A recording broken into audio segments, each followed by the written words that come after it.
Welcome to our channel. Today we how to log into Vercel for project management. Easy tutorial step by step clearly. Open your preferred web browser.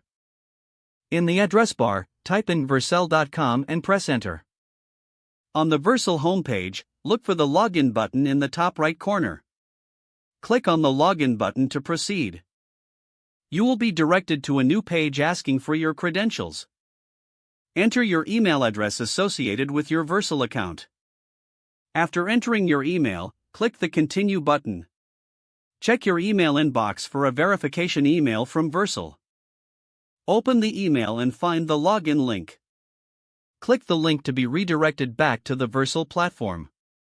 If prompted, enter your password to complete the login process.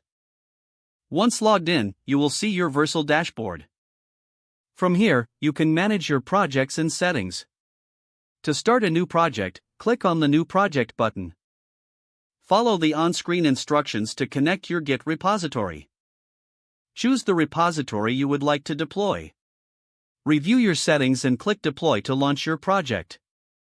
Congratulations, you are now logged in and ready to manage your projects on Vercel.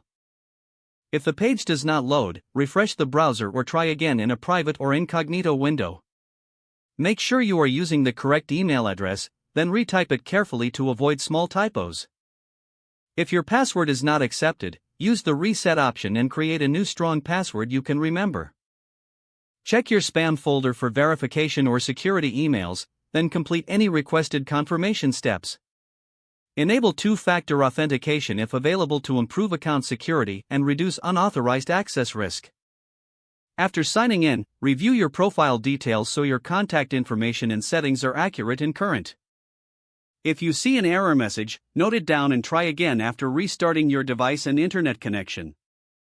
Log out when you finish, especially on shared devices, to keep your account and payment information secure. If the page does not load, refresh the browser or try again in a private or incognito window.